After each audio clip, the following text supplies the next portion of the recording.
Blessed day to each and everyone, especially to you, Mamilen. In this video, we are going to discuss the various movements in music, specifically the Baroque music, the classical music, the romantic music, modernism, and then the lesson 1, art making, art creating, art and arts instrument and performance. And of course, the last but not the least, the 7 Da Vinci and principle. So now, let me introduce to you myself. I am Clara Imas Hiral. I am the first reporter that we're going to discuss the Baroque music and the classical music. Let's first discuss the Baroque music. So what is the Baroque music? So the Baroque music, a period of Western music from approximately 1600 to 1750, followed the Renaissance music era, proceeded with the classical era. Transitionally galant style links Baroque and classical era. It is divided into early, middle, and late phases, which is 1980, 1650, 1630 to 1700, 1680 to 1750. So the term Baroque is originated from Portuguese, which Barroco, which means the misshapen curve. So ang Baroque music ay isang estilo ng musika na umusbong sa Europa mula 1600 hanggang 1750. Ito ay isang panahon ng malaking pagbabago sa musika na nagtatampok ng mas malawak na saklaw ng mga instrumento at mga bagong paraan ng pagsulat ng musika. So, ang panahon ng Baroque period ay nailalarawan sa pamamagitan ng dramatiko musika, malaking orkestra at mga bagong genre tulad ng opera at konserto. Ang mga kilalang kompositor ng Baroque period ay kinabibilangan nila Johann Sebastian, Johann Pachelbel, and Antonio Vivaldi. Ngayon, kilalanin muna natin si Johann Pachelbel. So, Johann Pachelbel is a German composer, organist, and a teacher. Elevate German South Organ School to the peak. Composed a sacred and secular music, influential, it chords, ballades, and figures. Si Johann Pachelbel po is very popular during his time. A modern composer in South and Central Germany. He is best known for Canon in D or Chaconne in F minor toccata in E minor for organ, and Hexachordum Apollonius keyboard variation. So, si Johann Pachelbel po ay isang kilalang alimen na kompositor, organist at guro na nabuhay noong panahon ng Baroque period. Siya ay tinuturing na isa sa pinakamahalagang kompositor ng Middle Baroque era dahil sa kanyang mga kontribusyon sa pagunlad ng chorale, prelude at figure. Si Pachelbel po ay kilala sa kanyang mga komposisyon para sa organ at itinuturing na isa pinakamahusay na organ masters ng kanyang panahon. Ang kanyang musika ay nailalarawan sa pamamagitan ng isang malinaw at simpleng estilo ng kontrapuntal na nagbibigay diin sa melodic at harmonic clarity. Si Pachelbel po ay may malaking impluensya sa mga kompositor na kanyang panahon at ang kanyang musika ay patuloy na tinatangkilik at ginaganap sa buong mundo. Ang kanyang pinakakilalang komposisyon ay Canon in D na madalas na ginagamit sa mga kasalan at iba pang mga okasyon. So ipapatugtog ko po ang tunog ng Canon in D ni Johann Pachelbel para po mas lalo niyong maintindihan.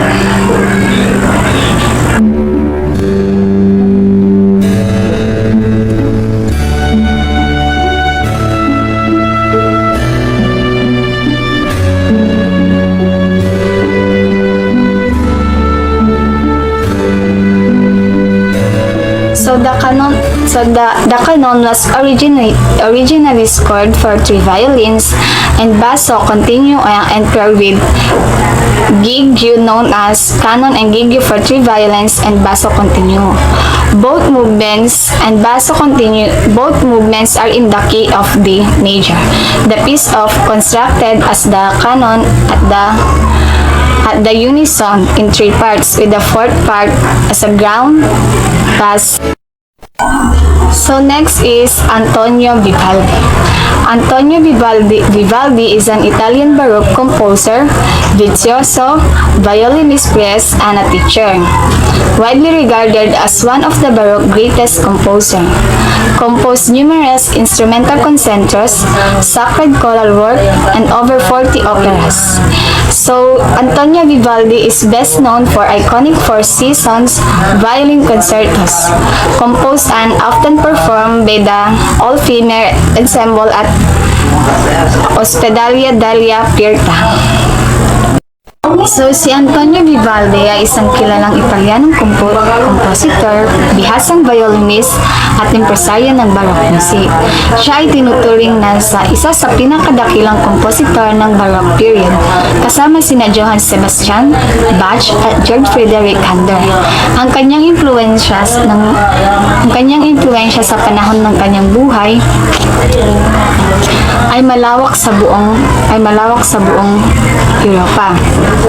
Siya ay nagsimula ng maraming mga pagbabago sa orchestration, violin technique at programmatic music. Bukod sa kanyang mga koro at konserto, nagsimula ng regular ng magsulat ng mga opera si Vivaldi noong 1750. Ang dalawa sa kanyang pinakasikat na mga opera ay ang La Costanza Triunfante at Furnace, ay muling ginanap ng maraming beses sa panahon ng kanyang buhay.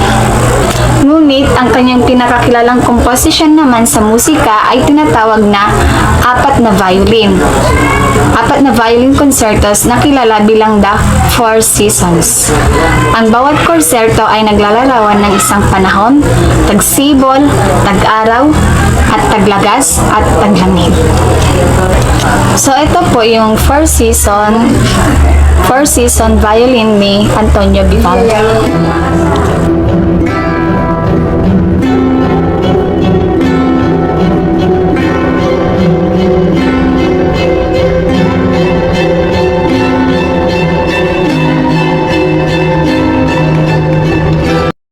Next is si George Frideric Handel.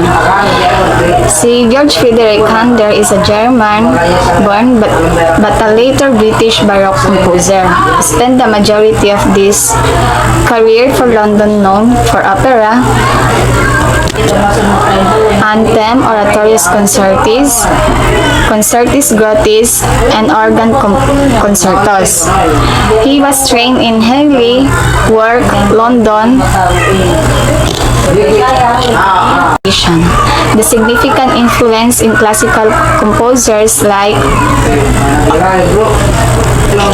Mozart and Beethoven. So, para mas pinaikli natin ang tungkol kay George Frideric Handel, si George Frideric Handel ay isang tinuturing na isa sa pinakadakilang kompositor ng Baroque period. Ang kanyang musika ay nagtatampok ng kagandahan, drama at emosyon, at patuloy na nagbibigay inspirasyon sa mga musikero at tagapakinig sa buong mundo. So, yun lamang po ang aking diskusyon tungkol sa Baroque music. Now, let's proceed naman po sa classical music. So, classical music rooted in Western cultural traditions and composes liturgical and secular music before 60th AD to the present.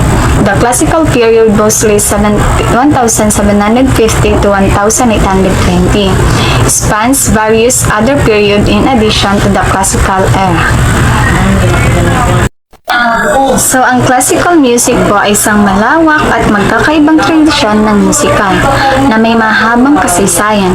Ito ay isang mahalagang bahagi ng kultura ng kanluran at patuloy na tinatangkilik at ginaganap sa buong mundo. Ang mga komposisyon nito ay nagtatampok ng formalidad, komplikasyon at pagkamalikain at patuloy na nagbibigay inspirasyon sa mga musikero at tagapakinig sa buong mundo. Ang classical music po ay nahati sa iba't ibang mga panahon. Bawat isa ay may mga sariling natatanging mga katangian. Ngayon naman po, ating kilalanin si Franz Joseph Haydn na may impluensya sa panahon ng classical era. So, si Franz Joseph is a pioneer of fundamental music. He recreated age to sing in St. Stephen Cathedral Choir in Vienna. Franz Joseph studied counterpoint and harmony under composer Nikolai Porpora, isolated from other composers, leading him to develop unique and original style. Si Johann Haydn po ay isang kilalang Austrianong kompositor ng classical era noong 1750 to 1820. Siya ay tinuturing na isa sa mga pinakamahalagang figura sa pagunlad ng classical music at madalas na tinatawag na ama ng symphony at ama ng string quartet. Si Joseph Haydn po ay isa sa mahalagang figura ng kasaysayan ng classical music. Ang kanyang musika ay nalalarawan sa pamamagitan ng kanyang kagandahan, pagkamagalang at makatuwirang paggamit ng form. Siya ay nagkaroon ng malaking influensya sa mga kompositor ng kanyang panahon, tulad ni Mozart at Beethoven. Introduce myself first. By the way, my name is Nurhaima Simajir, and now let's discuss about romantic music. First, romantic music, stylistic movement in Western orchestral music during 19th century. Ang romantic music daw ay isang bahagi na ng romantic era. Isang panahon sa kasaysayan na kung saan ang tao ay higit na nagtuon sa emosyon, imahinasyon at mga malikhaing pagpapahayag kaysa sa mga tradisyonal na istruktura at formalidad. Composers aim for individualistic, emotion, dramatic, and programmatic music. Ang mga kompositor daw sa panahon na ito ay naglikha ng kanilang mga gawa ng kakaibang estilo, nagpapakita ng kanilang sariling pagkatao. Nang dahil po sa music ay napapahayag nila ang kanilang saloobin, damdamin. Katulad na lang po ng pag-ibig, pighati o tagumpay sa buhay. Napapahayag nila po yon sa pamamagitan ng music na kanilang ginagawa. And reflecting threads in romantic literature, poetry, art, and philosophy. Ang mga music daw noong romantic period ay nagkataon sa mga temang makikita sa literatura. Katulad na lang ng halimbawa ng tula, sining, at philosophy. Halimbawa, ang mga kalagayan, imahinasyon, o di kaya naman kalikasan ang karaniwang ginagamit nila. Nang sa ganon ay mapahayag nila ng mabuti ang kanilang musika. Often inspired by non-music stimuli like nature, literature, poetry, or fine arts. Maraming mga kompositor o mga composer ang kumuha ng inspirasyon mula sa kalikasan. Hindi lang po sa buhay nila, kundi pati sa kalikasan na din, na kung saan ang layunin nila ay mga bagay na hindi pang musika, pero binibigyan po nila ito ng meaning or kahulugan nang sa ganon ay mas mapalawak or mas maintindihan ng mga tao ang halagahan ng bawat kasaysayan at ang bawat isa. Ang romantic music din po ay mas emosyonal na malikhain at personal na kung saan ang mga composer ay nagsisilbing tagapagkwento o tagapahayag ng damdamin sa pamamagitan ng tunog. Nang dahil doon, napapahayag nila ang kanilang mga damdamin ng maayos at malinaw. Now, let's proceed to our composer. We have Carl Maria von Weber, 1786 to 1826. He is German composer, conductor, pianist, guitarist, and critic. Si Carl Maria von Weber o mas kilalang Weber ay isang mahalagang figura sa kasaysayan ng musika sapagkat siya ay isang multi-talented na musiko. Bukod sa pagiging isang composer, marami pa siyang mga talent. Ganyan. He traveled extensively during his youth, studying with various teachers and composing operas. Naglakbay si Weaver sa iba't ibang lugar noong kabataan niya. Kaya naman marami siyang mga natutunan sa iba't ibang guro o sa iba't ibang larangan ng musika.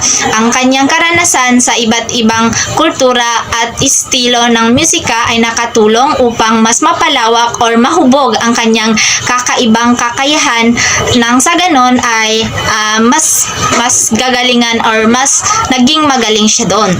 And si Carl Maria von Weaver naman ay isang makabagong composer na nag-ambag ng malaking romantic era ng musika. Hindi lang siya basta musikero, kung hindi malaki ang ambag niya sa kasaysayan.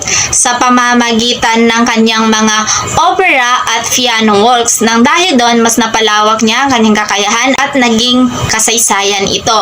Nabago niya ang estilo ng opera at Alemanyo at naimpluwensyahan ang mga tanyag na composer na tulad ni na Wagner, Chopin at Liszt. Madami siyang naimpluwensyahan sa kanyang estilo or sa kanyang pagkompo. We have also Frederick Francisco Chopin, 1810 to 1849. He is a Polish composer and virtuoso pianist of the Romantic era. Si Frederick Chopin na isang pinakamalaking figura sa Romantic era. He was born on March 1, 1810 sa Zelozowa, Wolo, Poland. Si Chopin ay maagang nagpakita ng pambihirang talento sa piano. Noong bata pa lamang po siya ay mahilig na po siyang magpiano hanggang sa natutunan niya yung mga bagay-bagay at ayun na nga nagsimula na siyang magkomposo at magtanghal sa publiko noong bata pa lamang siya. Tinagurian po siyang isang musical na mahihambing kay Mozart na kung saan kasing galing or nagkatulad ang kanilang galing. Robert Schumann, 1810 to 1856. He is German composer, pianist, and influential music critic. Ang kanyang musika ay simbolo ng romantic era na nagtatampok ng emosyon, liriko, at makabagong idea. Hanggang ngayon po, ang kanyang mga piyesta ay patuloy na hinahangaan at tinutugtog sa buong mundo. Si Franz Liszt ay isang Hungarian composer and tinuturing po siya isa sa pinakadakilang pianista sa kasaysayan. Kilala siya sa paglikha ng mga symphonic poems, paggamit ng thematic transformation at makabagong harmony na naging pundasyon ng modelong musika. Ang kanyang technical na husay sa piano at inovotibong komposan ay ginawang simbolo ng Romantic era. Last one is Richard Wagner, 1813 to 1883. He is German composer, known for his operas or music dramas where he wrote both the libretto and music. Si Wagner ay kilala sa kanyang pagsulat ng parehong libretto at musika para sa kanyang mga operas kung saan pinagsama niya ang poetika, visual music at dramatikong mga sining at ginawang pangunahing elemento ang musika upang magsuporta sa mga drama. Ang kanyang ginawang opera na Tristan and Isolde turing isang mahalagang simula para sa mga modernong musika dahil sa makabago nitong harmonia at struktura. Dahil pinaghalo niya po ito, lalo pong pinalawak niya. Kilala din po si Wagner sa kanyang mga kontrobersyal na ginagawa sa pagsusula, may kasamang anti-Semitic na pananaw na nagpapa-impluensya ng mga ideolohiya sa ika-20 siglo or para mas ma-impluensya niya po ang 20th century ay pinalawak at pinag-combine niya po ang music at ang libretto na kung saan ay mas napalawak niya at para po mapahalagahan na kung gaano kahalaga ang musika sa kasaysayan. And gayon lang po, maraming salamat.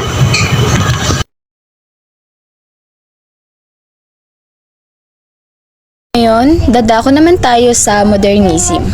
Ang modernismo ay isang estetikal na pananaw sa musika na umusbong sa paligid ng ika-22 siglo.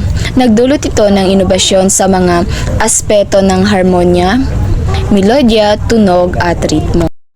Isang mahalagang bahagi ng modernismo ay ang pagtuon sa linguistic plurality na nangangahulugang maraming estilo at genre ang umusbong na walang nangingibabaw na uri ng musika. Ito ay nagbibigay daan sa mga eksperimento at pagkakaiba-iba sa musika na lumalampas sa tradisyonal na mga hangganan. So, mayroong 5 kompositor sa panahon ng modernism.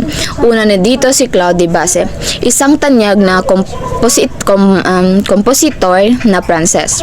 Siya ay isa sa mga pangunahing tauhan na impressionist na musika na nagtatampok ng mga bagong ideya sa harmonya at melodya.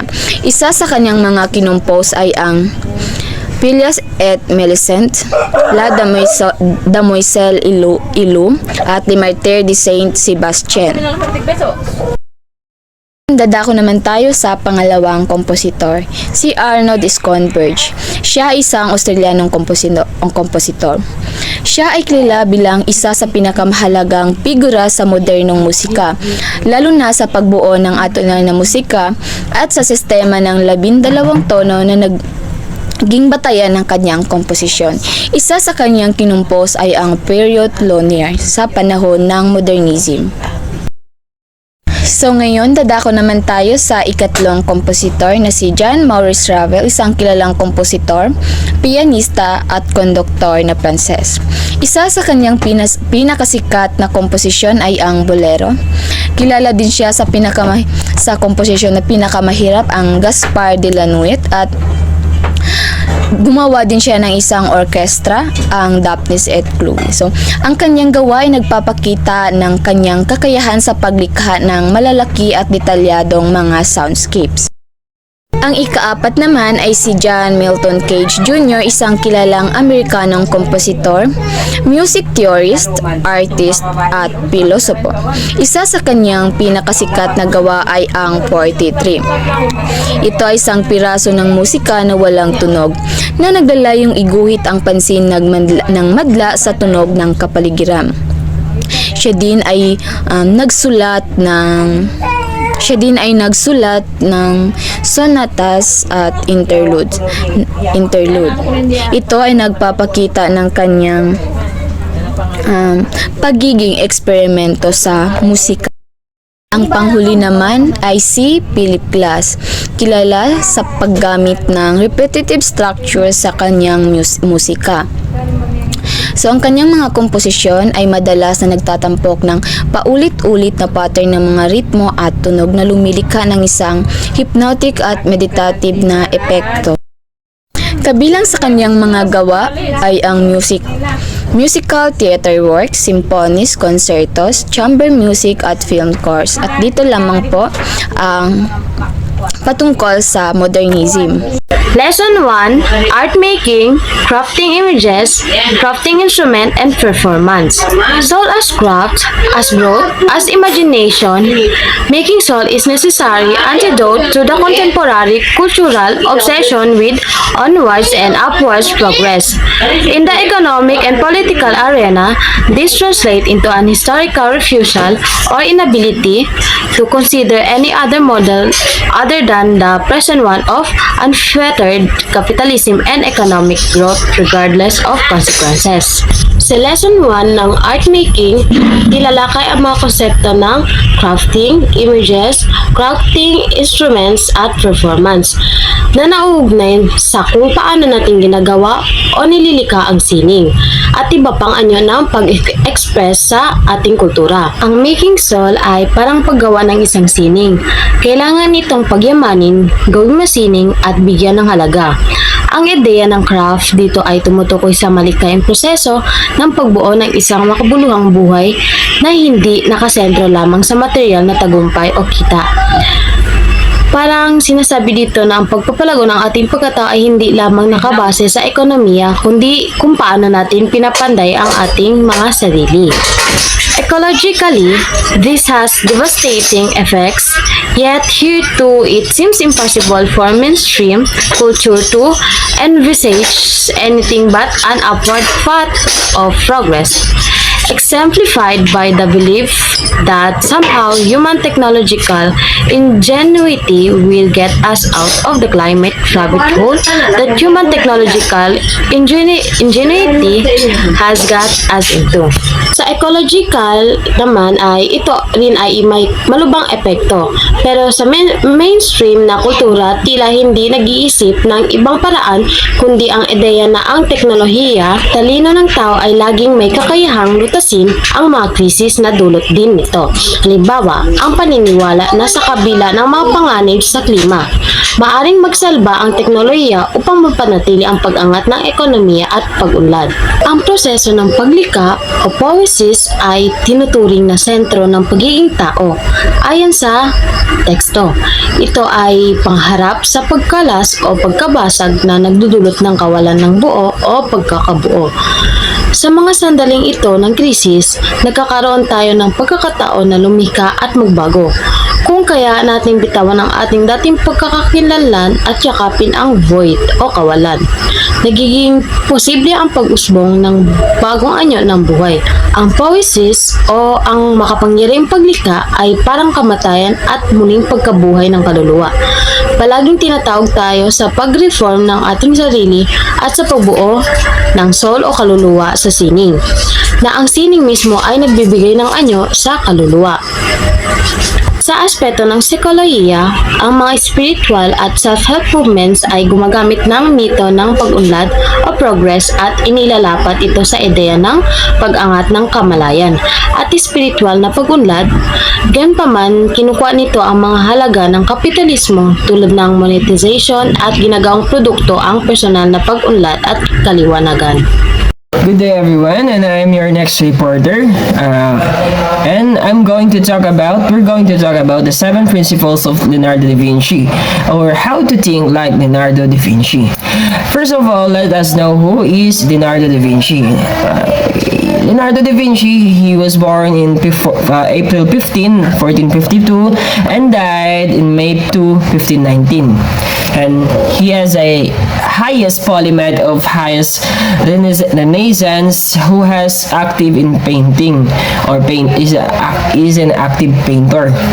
Drafter, engineer, scientist, theorist, sculptor, and architect. So, hindi lang siya he did not excel in one, but napakaraming bagay siya na nag-excel o marami siyang alam na bagay, marami siyang profession na nagkamit.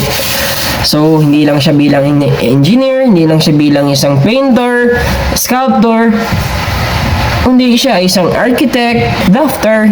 Yan si Leonardo da Vinci. So, ngayon pag-uusapan natin yung 7 principles na ginawa niya. Written by Michael J. Gale, who is an American writer. Siya yung sumulat nito, the How to be Leonardo da Vinci. So, how to be Leonardo da Vinci? First of all, sa 7 principles na tatalakayin natin, ang una dito ay iyong curiosity. O sa Italian, dahil si Leonardo da Vinci ay isang Italian, ito ay curiosita. So, ano ba to is the ability, curious approach to life and unrelenting quest for continuous learning. So, example, asking question, reading, and researching, lifelong learning. So, dito na pumapasok guys yung curiosity mo na kung saan, example, ikaw, gusto mo, ano ba talaga ang mission ko dito sa mundong ito? Yun ay pagiging curiosity, or what is the meaning of life? So, what is my purpose in this world? So, yun ang mga halimbawa, example, kung yung na pumapasok sa curiosity. So, paano mo ito ma-unlock yung curiosity mo? Nasabi dito na kung saan gagawa ka ng 100 question, 100 what if, mo sa buhay mo. So, what if kung hindi ako naging ganito? What if ito na lang pinili ko? What if ganito, ganyan? So, ganun yung curiosity na sinasabi ni Leonardo da Vinci. Yun ang maikling pagpapaliwanag doon. So, yung pangalawa doon ay yung sa wikang Italian ang demonstration. So, demonstration in English. So, which is a commitment to test knowledge, to experience, persistence, and willingness to learn from mistakes. So, yun ang sinasabi dito, guys. So, yung example dito, yung scientific experiment, learning by trial, error, sports, or art practice. So, dito, guys, parang yung life mo ay nasa palad ng yung mga kamay. Na kung saan, dine-demonstrate mo na ito. Or gusto, nag-explore ka ng sarili mo. Ine-explore mo yung kakayahanan mo. So, example doon ay yung mga scientific experiment na ginagawa o learning by trial kasi hindi mo malalaman ang isang bagay kung hindi mo susubukan. Yun ang pinakamaliwanag or maikling pagpapaliwanag doon sa demonstration. So yung pangatlo sa wikang Italian na sensations o sensational. So dito, the continual refinement of the sense. Especially sight as a means to unleaven experience. Example, observation, visual exercises. So, dito na yung ginagamit mo yung sense mo. Sense of hearing, sense of touch, sense of smell, sense of yung visual mo, yan yung mga sense mo. So, dito, yung example dito yung observation at visual exercise. So, yung ginagamit natin dito ay yung sight, yung mata natin. So, may lahat ng mga sense natin ay may kakayahan, may mga role sila. Katulad ng tainga mo, gagamitin mo ito, yung sense mo, sense of hearing mo, sa mabuting bagay. Yung sense of smell mo, sa mabuting bagay din. Sense of touch mo, sa mabuting bagay, etc. Ganun dapat. Yun ang pinakamaikling pagpapaniwanag doon tingin sa sense mo. And then, sfumato. Sfumato, yung sinasabi nilang going up in smoke.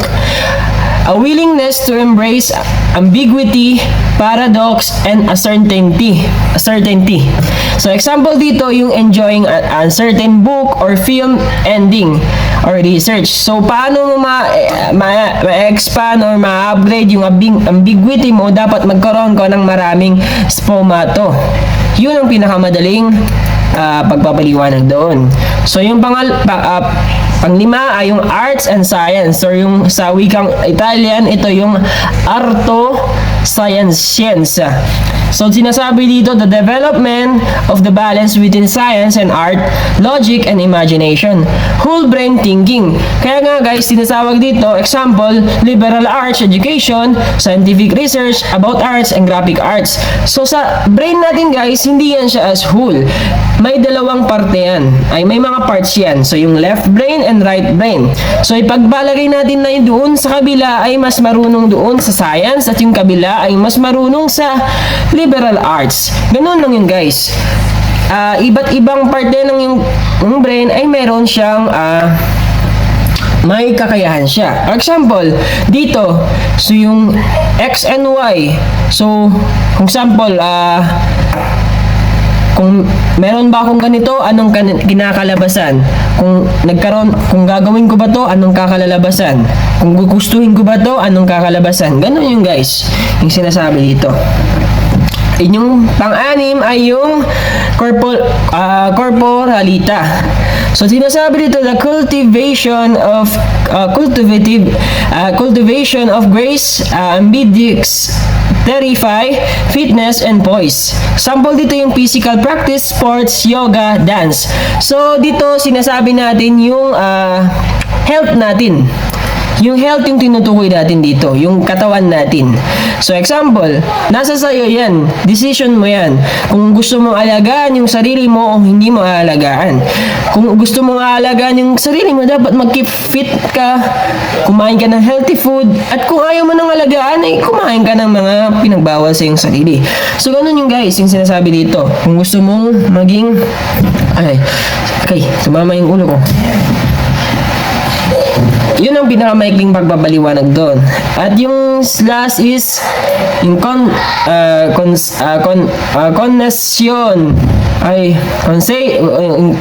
concession. Sinasabi ito ay recognition of an appreciation for the interconnectedness of all things and fenomeno na. Example, system network, spiritual meditative practices. So, ito'y connected dapat siya, guys. May connection siya. Example, dito yung system network. Yung system network kasi connected siya, guys. Parang hang cycle, ganyan, no? Parang siyang cycle. Natuturo nyo sa inyo. Maganyan siya, guys.